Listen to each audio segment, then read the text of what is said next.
میں عبور کر گیا. جب اتنا اونچا چلا گیا روحانی طور پر کوئی پرواز کرے اس میں کسی کو کوئی بھی کسی مسئلے کا اختلاف نہیں, سبھی کہتے ہیں کہ جناب کر سکتے. روحانی طور پر 7 لاکھ عرش عبور کر گیا. اللہ اکبر. آواز آئی ابو الحسن رفاعی کدھر آ رہے ہو؟ عرش کی مالک معراج والی رات جس عرش پر آقا کے قدم لگے تھے میں اس عرش کی تلاش میں ہوں. کہا لوٹ جاؤ, ارجع لا وصول لک. اے ابو الحسن رفاعی لوٹ جاؤ, تم ساری زندگی بھی پرواز کرتے رہو تو تم اس عرش کے سائے تک بھی نہیں پہنچ سکتے, تمہاری وہاں تک سوچ بھی نہیں پہنچ سکتی جس عرش پر معراج والی رات میرے محبوب کے قدم لگے تھے. ذرا غور کرو, جس آقا کے قدم اتنے اونچے ہیں اس آقا کا سر کتنا اونچا ہوگا. اللہ اکبر. حضرت باجزید بستامی کا نام تو آپ نے سنا ہوگا, اور یہ کون ہے حضرت باجزید بستامی؟ بستام سے چلتے ہیں مکہ شریف حاضری کے لیے 12 سال لگے. یہ اتنا سفر نہیں ہے 12 سال, کوئی پیدل بھی جائے تو پھر بھی 12 سال نہیں لگے. یہ ہے کون باجزید بستامی؟ یہ وہ شخصیت ہے ساری زندگی خربوزہ نہیں کھائے. کیوں؟ اس لیے کہ سنت سے خربوزہ کھانا تو ثابت ہے لیکن طریقہ ثابت نہیں ہے کہ حضور نے کاٹ کے کھایا ہے یا ویسے کھایا ہے, توڑ کے کھایا ہے یا کاٹ کے کھایا ہے. سنت سے یہ ثابت نہیں ہوا. اس لیے ساری زندگی جب کبھی خربوزہ کھانے کو جی کرتا منگواتے تو فوراً خیال آتا کہ نہ جانے حضور نے کاٹ کے کھایا ہے یا توڑ کے کھایا ہے. کاٹ کے کھانے لگتے خیال آتا کہیں توڑ کے نہ کھایا ہو, توڑ کے کھانے لگتے خیال آتا کہیں کاٹ کے نہ کھایا ہو. تو اس نیت سے کہ کہیں سنت کی خلاف ورزی نہ ہو خربوزہ چھوڑ دیتے. ساری زندگی خربوزہ اسی لیے نہیں کھایا کہ کہیں سنت کی مخالفت نہ ہو جائے. اللہ اکبر.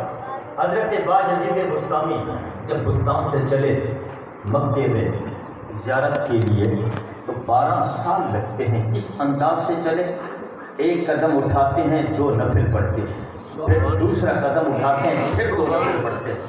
ہر قدم پر 2 نفل پڑھ کر کے جب 12 سال کا عرصہ بیتا کعبے کے سامنے آئے تو پھر کعبے کو دیکھتے ہی فوراً نگاہیں نیچی کر لی. آپ کے ساتھ جو آپ کے رفقا تھے, آپ کے عقیدت مند تھے اور آپ کے مریدین تھے, عرض کرتے ہیں حضرت یہ کیا اتنی وارفتگی کے عالم میں جناب مکے کی زیارت کے لیے کعبے کی زیارت کے لیے آئے ہو, ہر قدم پر 2 نفل پڑھتے رہے, 12 سال کا عرصہ لگا کعبے تک پہنچنے کے لیے, اب کعبہ سامنے ہے تو دیکھتے کیوں نہیں؟ سنو, حضرت باجزید بستامی فرمانے لگے, فرمایا کہ میں بستام سے یہاں پتھر تھوڑے دیکھنے آیا ہوں, اگر پتھر ہی دیکھنے تھے تو کیا بستام میں تھوڑے تھے پتھر؟ تو جب آپ نے دوسرے مرتبہ پھر نظر اٹھائی تو پھر کعبہ بھی دیکھا, کعبے والا بھی دیکھا, نگاہ پھر نیچے کر لی. اب متعلقین نے پھر پوچھا حضور اب کیا ہوا, اب کیوں نگاہ نیچی کر لی؟ کہا جب وہ نظر آتا ہے تو بیچ میں پتھر کیوں نظر آتے ہیں؟ اب جب تیسری بار نظر اٹھائی تو جس طرف دیکھا اسی کے جلوے تھے. اللہ اکبر. یہ حضرت باجزید بستامی فرماتے ہیں ایک دن میرا جی چاہا کہ میں حضور کی شان کو دیکھوں کہ اللہ نے حضور کو کتنی شان عطا. کہتے میں نے معرفت کے سمندر میں غوطہ لگایا. حضرت باجزید بستامی کون ہے؟ حضرت داتا علی حجویری نے اپنی کشف المحجوب کے اندر یہ بات کو ذکر کیا ہے کہ یحییٰ بن معین نے حضرت باجزید بستامی کو ایک خط لکھا, حالت اپنی تھی لیکن صیغے غیب کے تھے. کہا حضرت جی, حضرت باجزید بستامی سے خط لکھ کر کہا حضرت جی اس شخص کا کیا حال ہے کہ جس نے معرفت کے سمندر سے ایک چلو لیا, ایک چلو پیا اور ابھی تک ہوش نہیں آ رہی, صرف ایک چلو پیا ہوش نہیں آ رہی. حالت اپنی تھی لیکن صیغے غیب کے تھے. حضرت باجزید بستامی نے جب جواب لکھا حالت اپنی تھی صیغے غیب کے تھے, فرمانے لگے میاں تو اس کا حال کیوں نہیں پوچھتا جو معرفت کا سارا سمندر پی گیا ہے پھر بھی ہوش میں ہے. سبحان اللہ سبحان اللہ. یہ حضرت باجزید بستامی ہیں، خود اپنی حالت بیان کرتے ہیں، فرماتے ہیں معرفت کے سمندر میں غوطہ لگایا، دیکھا کہ دیکھو حضور کی شان کتنا بلند ہے، اللہ نے کتنا مقام عطا کیا ہے. فرماتے ہیں کہ میری جہاں بس ہو رہی تھی،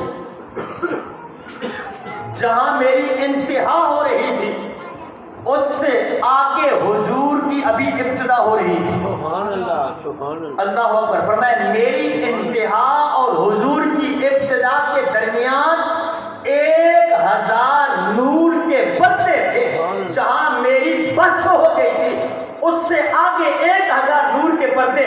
پھر حضور کا ابھی نقطہ آغاز ہے تو پھر سوچو کہ اس کا نقطہ انتہا کہاں تک ہوگا. تو فرمایا بلغ العلا بکمالہ کشفت جاب جمالہ حسنت جمیع خصالہ صلوا علیہ وآلہ. کوئی حد ہے ان کے عروج کی؟ اللہ اکبر. تو یہ ربائی اگر میں نے پڑھی تو یہاں ایک عقیدے کی بات مجھے یاد آ گئی. سنا تھا؟ پریشان تو نہیں بیٹھے؟ اب سنیں ذرا. حضرت شیخ سعدی شیرازی یہ ربائی لکھتے، آپ کی کتاب ہے گلستان سعدی، بوستان سعدی، گلستان سعدی.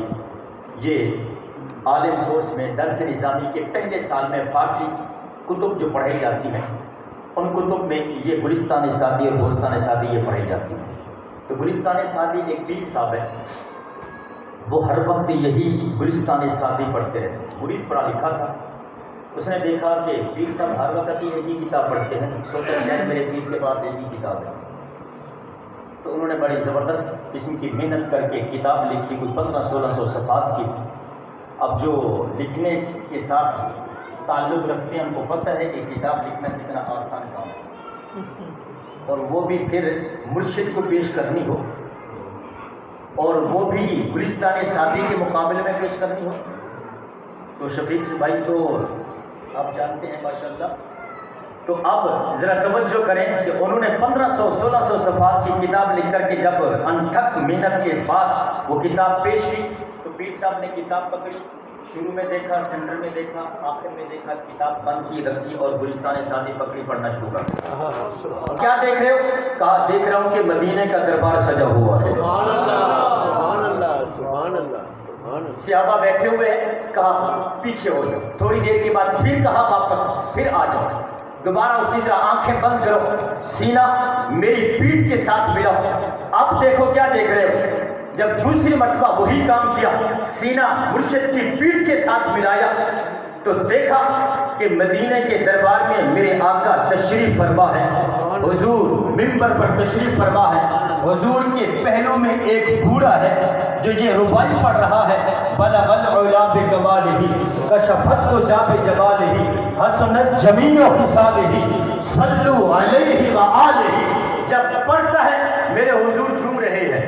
سبحان اللہ. جب وہ پڑھ کے خاموش ہوتا ہے حضور فرماتے ہیں بوڑھے پھر پڑھ. وہ پھر پڑھتا ہے. جب ختم کرتے میرے آقا فرماتے ہیں بوڑھے پھر پڑھ. جب یہ اس نے منظر دیکھا کئی بار، پیر صاحب کہنے لگے اب ذرا پیچھے ہو جاؤ اور سامنے آ جاؤ. کہا جانتے ہو وہ جو بوڑھا حضور کی بارگاہ میں ربائی پڑھ رہا ہے وہ کون ہے؟ کہا حضرت نہیں جانتا.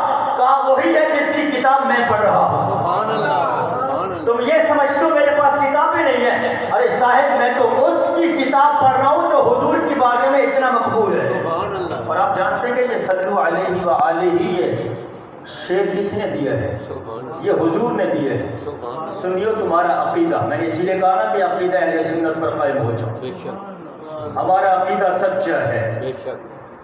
آپ کا میرا عقیدہ رب کعبہ کی قسم ہے اس محفل کو بھی حضور جانتے ہیں. سبحان اللہ سبحان اللہ سبحان اللہ. جس کا عقیدہ ہے وہ ذرا اونچا بولتے ہیں سبحان اللہ سبحان اللہ. سنیں حضرت شیخ سعدی شیرازی نے یہ ربائی لکھی 3 مصرے، چوتھا مصرع نہیں آیا. بہت پریشان ہوئے، بہت پریشان ہوئے، نہیں سمجھ آیا. کتاب بند کی، صفحہ رکھا، تکیے کے نیچے سو گئے. چلو صبح دیکھیں گے. اب یہ رات کو سوئے، قسمت کی آنکھ کھل اٹھی، آقا خود تشریف سبحان لے. اللہ سبحان اللہ.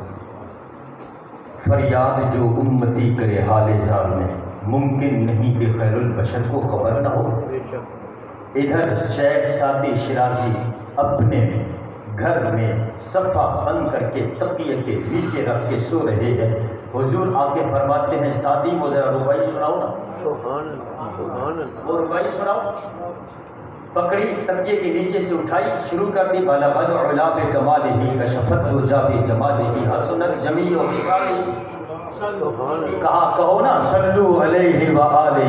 سبحان اللہ سبحان اللہ میرے حضور نے خود عطا فرمایا. اچھا یہاں بات مجھے حضرت امام بصیری کی یاد آ گئی.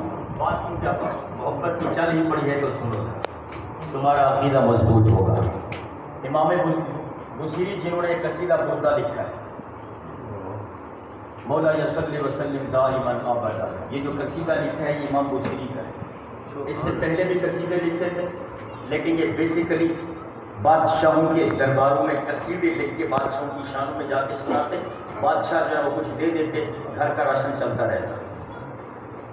اور صاف ظاہر ہے کہ جب تک بہار رہتی ہے تو بادشاہ بھی جو ہے وہ پاس رکھتے ہیں. جب بہار چلی جائے تو سبھی چھوڑ جاتے ہیں. وقت آیا کہ جناب بادشاہ نے بھی جناب منہ پھیر لیا. مختصر کر ان کی بیماری پڑ گئی فالج ہو گیا. ڈاکٹر نے لا علاج کر دیا. اب بستر مرگ پر پڑے ہیں. جی چاہا کہ چلو جاتے جاتے حضور کی شان میں بھی قصیدہ لکھا. کاغذ پکڑا پین پکڑا وہیں لیٹے لیٹے حضور کی بارگاہ میں یہ قصیدے کے اشعار لکھے مولا صلی وسلم دائما ابدا.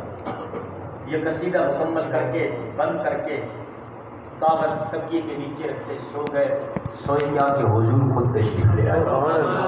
یقیناً آپ ہر عاشق کے گھر تشریف لاتے ہیں. میرے گھر میں بھی ہو جائے چراغاں یا رسول. نعرہ تکبیر نعرہ رسالت نعرہ رسالت نعرہ تحقیق نعرہ حیدری نعرہ غوثیہ. اب سنیں حضور نے آ کے فرمایا کہ بصیری وہ قصیدہ سنو. امام بصیری کہنے لگے کہ حضور کون سا قصیدہ. توجہ چاہوں گا. امام بصیری عرض کرتے ہیں حضور کون سا قصیدہ. کیونکہ امام بصیری نے پہلے بھی چند قصیدے لکھے. کہتے ہیں کہ نبی کو دیوار کے پیچھے کا نہیں پتا. میں نے کہا کہ نہ جانے تم نے یہ عقیدہ کہاں سے گھڑا ہے لیکن رب کعبہ کی قسم ہے اہل سنت کے وجود سنیوں نے جس آقا کا کلمہ پڑھا ہے وہ آقا گنبد خضرا میں رہ کر اپنے ہر امتی کے حال سے باخبر ہے. کہا بصیری قصیدہ سنا. عرض کی حضور کون سا قصیدہ. میں نے تو بہت سے قصیدے لکھے. کہا وہی قصیدہ جو رات مکمل کیا ہے اور تکیے کے نیچے رکھ کے سو رہے ہو. وہی قصیدہ سنا. قصیدہ پکڑا سنانا شروع کر دیا. جب حضور قصیدہ سن رہے تھے امام بصیری کہتے ہیں میرا قصیدہ سن کے حضور جھوم رہے تھے. اور جھومنے کا انداز ایسا تھا کہ جیسے صبح صبح کی ہوا چلتی ہے نسیم صبح جب وہ چلتی ہے تو پھولوں سے لدی ہوئی ٹہنی جیسے جھومتی ہے. میرے حضور ایسے ہی جھوم رہے تھے. جب قصیدہ سنا چکا میرے آقا کا دل رحمت جوش میں آیا. حضور نے دست رحمت دست برکت میرے جسم پر پھیرا. بیماری کہاں کی جس کو سب ڈاکٹر لا علاج کر چکے تھے یہ مریض مر رہا ہے تیرے ہاتھ میں شفا. اے طبیب جلد آنا مدنی مدینے والے.